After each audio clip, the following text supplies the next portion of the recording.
नमस्कार मित्रांनो, आज आपण एक छोटासा व्हिडिओ करत आहोत, टेक्निकल व्हिडिओ. कारण आपल्याला काही कमेंट्स आल्यात टेक्निकल स्पेसिफिकेशन बद्दल, तर त्या तुम्हाला दाखवतो. पहिली कमेंट आहे, sir how to run speaker with headroom of wattage in amplifier. आणि सेकंड कमेंट आहे आपल्याला, दादा 2 ohms वर बेस चालवले का स्पीकर डॅमेज नाही का होत, असं त्यांची कमेंट होती आपल्याला. तर ते दोघांवर आपण एक व्हिडिओ करायचा प्रयत्न करतोय. आणि तुम्ही आता स्क्रीन दाखवू शकता, आपण त्याआधी एक एम्प्लिफायर घेतलेली आहे. कारण कुठलीही गोष्ट समजण्यासाठी ती प्रॅक्टिकल दाखवल्याशिवाय कळत नाही, कुणाला पटकन डोक्यात शिरत नाही. त्यामुळे आपण एक कुठली तरी मशीन घ्यायची म्हणून घेतली आहे. तर आपण काय कुठल्या कंपनीची जाहिरात करत नाही आहोत, पण एक जी आता मार्केटला जास्त चालते मशीन, ती मशीन आपण घेतली आहे, NX ऑडिओची MT1601. तर आता आपण हा जो पॉईंट आहे आपला, त्या मशीनची डिटेल देऊन तुम्हाला समजवण्याचा प्रयत्न करतो. चला मित्रांनो, आपण आधी मशीनचे टेक्निकल स्पेसिफिकेशन लिहून ठेवूया, म्हणजे तुम्हाला दाखवायला बरं पडेल. आपण मशीन घेतले MT1601 आणि ती आपल्याला 8 ohmsला किती देते, 1700 वॅट. 1700 वॅट. 4 ohmsला देते आपल्याला 2250 वॅट. आणि 2 ohmsला देते ती आपल्याला 3000 वॅट. ओके. आणि तिचा डम्पिंग आहे मित्रांनो 1000. डम्पिंग किती आहे, 1000. आता डम्पिंग समजायचं म्हटलं ना तर खूप डीप मध्ये जाईल, ते खूप वेळ लागेल, तर आपण तिथे जात नाही. फक्त डम्पिंग कुठल्याही मशीनचा महत्वाचा आहे, त्यामुळे मी तो तुम्हाला इथे एंट्री केले. आता मार्केटला कोण काय वापरतो, कोण काय वापरतो, आपण त्यात जात नाही. कारण आपल्याला कोणाची निंदा करायची नाही, कोणाची बदनामी करायची नाही, आणि कोणाची पक्की वाह पण करायची नाही आपल्याला. पण एक मार्केटला चालणारी एम्प्लिफायर आहे, म्हणून तुम्हाला ही मशीन घेतले. कारण का कुठलीही गोष्ट, कुठलाही पॉईंट समजायचं म्हटलं तर तिची डिटेल दिल्याशिवाय, प्रॅक्टिकल सांगितल्याशिवाय पटकन डोक्यात शिरत नाही. त्यामुळं आपण हे करतोय. तर आता आपण जर 4 ohmsला रन करायची म्हटलं, जो आपला पहिला प्रश्न आहे, त्यांची कमेंट इंग्लिशमध्ये होती आणि ऍक्च्युली ते साऊथचे आहेत, पण त्यांची माफी मागतो मी. कारण माझे सगळे ब्लॉग मोस्टली मी मराठीतच करायचा प्रयत्न करतोय, कारण मी महाराष्ट्रातला आहे आणि माझ्या मराठी भाषेचा मला अभिमान आहे. आणि मी माझे जे मराठी बंधू व्यावसायिक आहेत त्यांच्यासाठी हा ब्लॉग सुरू केलाय. बाकी ज्यांना फायदा घ्यायचे ते फायदा घेऊ शकतात, पण मी कुणासाठी माझी मराठी भाषा सोडणार नाही. नंतर आपण ट्राय करू थोडं थोडं त्यांना समजायचा, पण पहिला फोकस आपला आपल्या मराठी माणसांकडे. तर आपण जर आपल्या विषयाकडे जाऊया, उगाच टाइमपास नको. तर जर ही मशीन एवढा आउटपुट देते, 8 ohmsला 1700, 4 ohmsला 2250, 2 ohmsला 3000 वॅट. आता जो दोन आपल्याला कमेंट तुम्हाला दाखवल्या मी, त्या दोन्ही कमेंटचा तुम्हाला सांगतो. एकाचा हेडरूमचा विषय आणि एकाचा 2 ohmsचा विषय. दोघही पॉईंट एकच पॉईंट होते, त्यामुळे मी आपण याच्यात व्हिडिओ घेतले आता करायला. तर जर आपल्याला मशीन 8 ohmsला वाजवायचे, रन करायचे आपल्याला, तर आपल्याला एक स्पीकर लागेल. किती वॅटचा, तर 1500 वॅटचा मॅक्झिमम. 1200 पण चालेल, 1500 पण चालेल, पण एक आपण पकडला स्पीकर 1500 वॅटचा. कारण मशीन 1700 वॅट देते, तर तेवढा पुरा लोड आपण तेव्हा घेऊ शकत नाही. तर आपण थोडा हेडरूम ठेवा लागतो, जेणेकरून आवाज क्लिअर भेटला पाहिजे. हेडरूमचा अर्थच तो आहे, जर मशीन 1700 वॅटचे तिच्या पूर्ण 1700 वॅटचा लोड दिला आपण, तर मशीनला हेडरूम राहत नाही. म्हणून आपण 1500 वॅटचा सजेस्ट करेल मॅक्झिमम या मशीनवरती 8 ohmsला. जर 4 ohmsला चालवायचे मशीन, तर मशीन किती देते, 2250. आता हेडरूम ठेवायचा म्हटलं, आता आपल्याला 2 स्पीकर जोडायचे म्हटलं, तर आपल्याला 1000 वॅटचे 2 स्पीकरचे चालवता येतील. तेव्हा आपल्याला 250 वॅटचा हेडरूम भेटेल आपल्याला. आता बऱ्याच जणांचं असं पण कमेंट देऊ शकते का आम्ही 1500 वॅट स्पीकर चालवतोय, 1800 वॅट स्पीकर चालवतोय, 2000 वॅट स्पीकर एकदम चांगले वाजतात. मित्रांनो, 100% तुम्ही कितीही मोठे स्पीकर टाका, ही मशीन चालवणारच, का तिचा डम्पिंग चांगला आहे आणि ती घेते, रिस्पॉन्स घेते, काय विषय नाही. पण तुमचे स्पीकर जर तुम्ही टाकले 1500चे, तुमचे 2000 स्पीकर असतील, 2000 स्पीकर, तर तुमचा आउटपुट किती आला, एकूण 4000 वॅट. हा तुमचा 4 ohmsला आउटपुट झाला स्पीकरचा. आणि मशीन तुम्हाला किती देते, 2250. मग जवळजवळ 1700-1800 वॅट स्पीकरला कमी भेटणार. मग स्पीकरला जर त्याच्या पायासाठी सप्लाय भेटली नाही, पॉवर भेटली नाही, तर तो रिस्पॉन्स पाहिजे देऊ शकत नाही. त्यामुळे मी तुम्हाला ते सजेस्ट करणार नाही.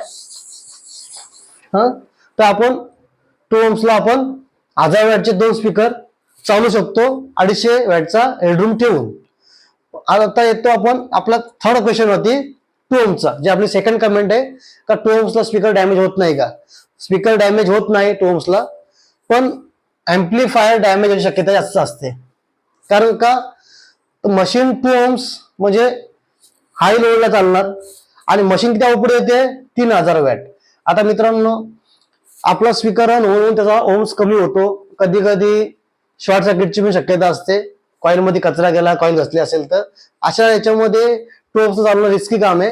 त्यामुळे मी ते सजेस्ट करणार नाही तुम्हाला. मोस्टली मशीन 4 ohms ला चालवायची बेटर रिझल्ट साठी आणि बेटर तुमच्या लाईफ साठी. मशीनची पण लाईफ चांगली राहते, स्पीकरची लाईफ चांगली राहते. पण तरी जर तुमचा प्रश्न आलाय 2 ohms चा, तर ते तुम्हाला हे करतो. आता मार्केटला 1000 वॅटचे बेसमध्ये तुम्हाला कोणाला भेटणार नाही. सगळे वापरतात कुठले 1500, मिनिमम 1500 वॅट, 1200-1500 वापरतात. आता मशीन जर देते 3000 वॅट कितीला 2 ohms ला. जर आपल्याला 2 ohms ला मशीन चालवायचे तर आपल्याला 8 ohmचे 4 स्पीकर टाकावे लागतील आपल्याला. इथे गुणिले केले म्हणून गुणाकार नाही होते, इथे ओम्स आहे, इथं भागिले होतो. वॅटेज वाढतो पण ओम्स कमी होतो. 4 स्पीकर टाकले 8 ohmचे, तेव्हा आपला होणार 2 ohms. बरोबर आहे. पण 2 ohms ला मशीन किती देते 3000 वॅट. जर 3000 वॅट मशीन आपला आउटपुट देते आणि आपल्याला 2 ohms चालवायचे तर आपल्याला 4 स्पीकर किती टाकावे लागतील 700 वॅटचे. हे 4 स्पीकर आपल्याला 700 वॅटचे टाकायला लागतील. आता मित्रांनो तुम्ही सांगा मला 700 वॅटच्या स्पीकरचा जमाना राहिलाय का. आता कोणी वापरतही नाही. आणि जर तुम्हाला मशीन जर 2 ohms ला रन करायचे तर तुम्हाला ते स्पीकर टाकावे लागतील. मग तुम्ही 4 ohms साठी स्पीकर वेगळे ठेवाल का, 2 ohms साठी स्पीकर वेगळे ठेवाल का, 8 ohms साठी स्पीकर वेगळे ठेवाल का. म्हणून आपण प्रत्येक याच्यासाठी वेगळं ठेवू शकत नाही. म्हणून बेसिक ठेवायचं मशीनचं आपल्याला 4 ohms लाच रन करायचे आणि त्या हिशोबातच स्पीकर ठेवायचे. आणि स्पीकर जास्त वॅटचे पाहिजेत तर मशीन जास्त वॅटची.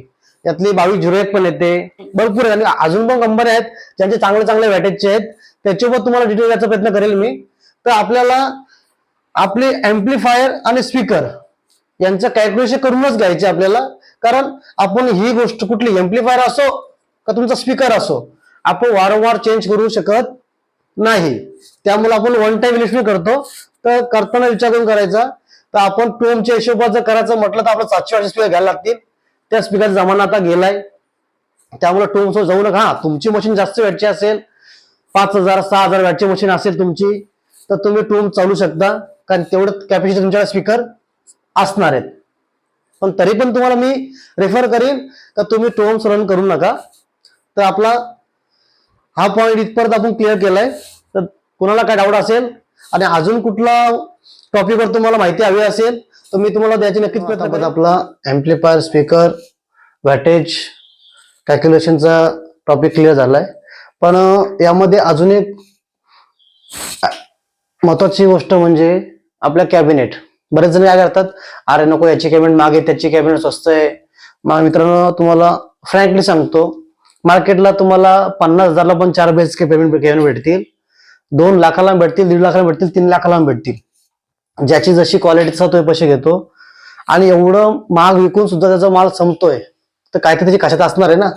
का असं मित्रांनो माहिती आहे का, आपण स्पीकर चांगले घेतो, एम्प्लिफायर चांगले घेतो, पण कॅबिनेट मध्ये आपण कुठेतरी कॉम्प्रोमाइज करतो बजेटनुसार. पण या स्पीकरला मॅचिंग जर कॅबिनेट नसेल, त्या स्पीकरनुसार रिस्पॉन्स देणारे कॅबिनेट नसेल तर तुम्हाला जो हवा तो रिस्पॉन्स भेटणारच नाही. तुम्ही मशीन कितीही चांगली वापरा. याचं उदाहरण तुम्हाला सांगतो, कुठल्या कंपनीचं नाव घेत नाही पण एक ब्रँडेड कंपनी आज मार्केटला चांगली गाजते. त्या कंपनीचे T18 आणि WBN आहेत. ते WBN मध्ये T18 मध्ये तुम्ही 900 वॅटचे स्पीकर टाका. मी नाव अशासाठी घेत नाही की मला कोणाची जाहिरात करायची नाही आणि तो एक चांगला आहे म्हणजे बाकीचे खराब आहेत असं मला काही तफावत करायची नाहीये, तुलना नाही करायची. पण त्या TBW मध्ये तुम्ही 900 वॅट स्पीकर टाका आणि दुसऱ्या मार्केटच्या कॅबिनेटमध्ये 1500 वॅट स्पीकर टाका. पण त्या 1500 वॅटपेक्षा 1900 वॅटचा स्पीकर चांगला असतो टीव्ही मध्ये. कारण का कॅबिनेटला मॅचिंग स्पीकर आहे. म्हणून तुम्हाला सांगतो मित्रांनो, कुठलाही स्पीकर घ्या, 1500 घ्या, 1800 घ्या, 2000 घ्या, 2500 घ्या, तुमच्या चॉईसनुसार तुम्ही घ्या, पण त्यानुसार मॅचिंग मग एम्प्लिफायर आणि कॅबिनेट या दोन गोष्टी खूप महत्वाच्या आहेत. ते केलं नाही तर तुम्हाला जो हवा आहे तो रिस्पॉन्स भेटणार नाही. आणि नुसतंच जास्त वॅटचे स्पीकर टाकले म्हणून साऊंड वाजेल असं नसतं मित्रांनो. जेवढं वॅटचा स्पीकर टाकाल तेवढं वॅटचं तुम्हाला एम्प्लिफायर घ्यायला लागेल. आणि एम्प्लिफायर जेवढी मोठी असेल तर तिला व्होल्टेज पण तेवढा भेटला पाहिजे. आपल्याला आपल्या फील्डमध्ये प्रत्येक ठिकाणी जेनसेट भेटतो असं नाही, आणि जेनसेटही चांगला भेटेल याची पण गॅरंटी नाही. बहुतांश वेळेला आपल्याला जनरेटर फॉल्टी भेटतो. सेटअप करताना एक बेसिक लक्षात ठेवा, आपल्या लोकल एरियामध्ये आपल्याला पुरवठा काय, मागणी काय, पुरवठा काय, ह्या दोन्ही गोष्टी. मागणी म्हणजे कस्टमरची मागणी काय आपल्याकडून, आणि आपल्याला कस्टमरकडनं पुरवठा काय होतोय.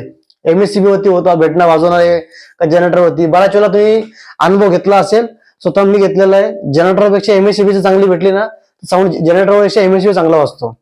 पण बऱ्याच ठिकाणी व्होल्टेजचा प्रॉब्लेम असतो, आपण जेनसेट कंपल्सरी सांगतो पार्टीला. पण जेनसेट तो कसा भेटेल, मी जेनसेटला नाव ठेवत नाही, पण काही आहेत व्यावसायिक जे मेंटेनन्स ठेवत नाही, काय नाही, मग ते आपल्याला प्रॉपर फ्रिक्वेन्सी भेटत नाही, व्होल्टेज भेटत नाही. बरेच जनरेटरचा व्होल्टेज स्टेबल असतो पण फ्रिक्वेन्सी अपडाऊन असते. मग ते बऱ्याच वेळेला वादाचं कारण होतं, अरे व्होल्टेज तुला एवढा दिला, मी 250 व्होल्टेज दिलाय आणि तू बोलतो जनरेटर फॉल्ट आहे. तर व्होल्टेज नुसता भेटून फायदा नाही, आपल्याला फ्रिक्वेन्सी ही 50-60 हर्ट्झ भेटली पाहिजे. प्रॉपर फ्रिक्वेन्सी स्टेबल पाहिजे. व्होल्टेज थोडाफार अपडाऊन होतो पण फ्रिक्वेन्सी स्टेबल पाहिजे. ते असेल तर रिस्पॉन्स भेटेल. या काही गोष्टी मित्रांनो समजायचा प्रयत्न केला. नेक्स्ट ब्लॉग मध्ये तुम्हाला अजून डिटेलमध्ये सांगायचा प्रयत्न करेल. मित्रांनो, मी आशा करतो तुम्हाला हा टॉपिक समजला असेल. जर काय चुकलं असेल तर नक्कीच मला करेक्ट करा, कमेंट करा, फोन करा, काही करा. मी माझा डिस्क्रिप्शन माझा नंबर दिलेला आहे, कारण आपण काही लपाछपी करत नाही. जे आहे ते आपण सगळ्यांसमोर खुलेआम करतो. दोघा ठिकाणी मला फोन झाले तुमची स्क्रिप्ट चांगली असते, पण मित्रांनो मी कुठलीही स्क्रिप्ट लिहत नाही.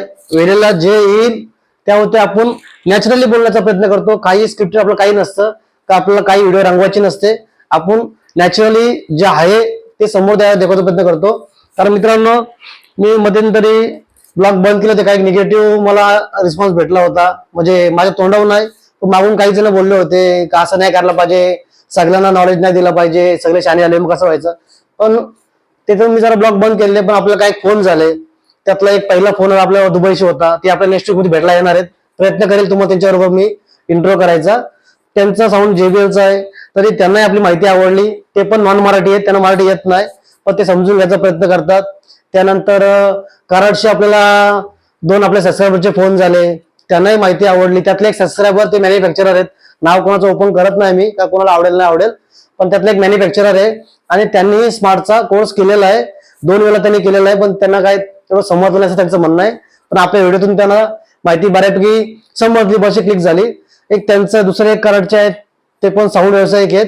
आणि आता रात्री आपल्याला एक फोन आला होता गडचिरोलीवरनं, नाव थोडं आठवत नव्हतं, पण तिथे एक साऊंड ओनर आपले, त्यांचा कॉम्पिटिशन साऊंड आहे. ते जवळजवळ माझी 1 तास बोलत होते. तब्येत थोडी डाऊन होती माझी, पण तरी पण आपण ते आपल्यापर्यंत त्यांना गायडन्स करायचा प्रयत्न केला. तर आपण कुणा वाचून काय लपवत नाही, आपल्याला जेवढं देता येईल तेव्हा देत राहतो आपण.